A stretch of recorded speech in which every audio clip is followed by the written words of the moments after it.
Alors bonjour Dominique, aujourd'hui on parle du choc allergique ou du choc anaphylactique. Comment ça se manifeste un choc allergique?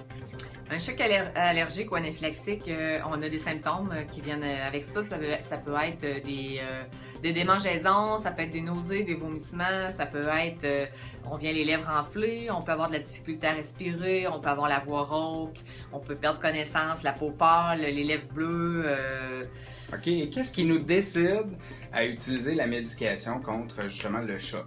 C'est qu'on aurait deux symptômes à travers tout ça. Donc, ça veut dire qu'il pourrait avoir des démangeaisons, mais qu'on vient toutes les lèvres enflées. Il pourrait avoir... Juste la difficulté respiratoire quand même beaucoup, oui, et une perte de conscience. Oui, donc on le donnerait aussi. Ça pourrait être aussi des démangeaisons, puis des vomissements qui finissent pas, puis ça continue, puis on vient avec beaucoup. Donc, ça peut être ça, un choc anaphylactique aussi. OK, ça se manifeste de différentes manières. Donc, qu'est-ce qu'on a sur le marché pour pouvoir injecter et prévenir ça? Donc, on a le produit EpiPen. Il y a l'EpiPen adulte et l'EpiPen junior. Puis on a aussi l'Allergex, c'est un produit ça qui parle, donc... qu'on va vous montrer dans une autre capsule. C'est ça.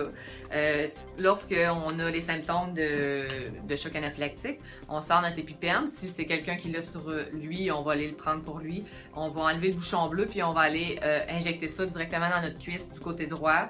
Du côté droit ou gauche, mais à l'externe de la cuisse.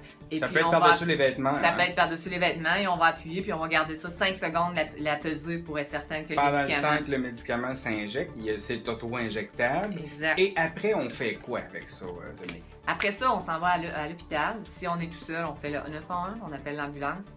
Et puis, on va à l'hôpital parce qu'il pourrait avoir un effet, revenir. Ça pourrait revenir, ce choc anaphylactique-là. Donc, on veut être dans des milieux d'urgence avec des médecins et avec sous supervision pour être sûr que vous allez être en sécurité. En sécurité. Alors, merci beaucoup.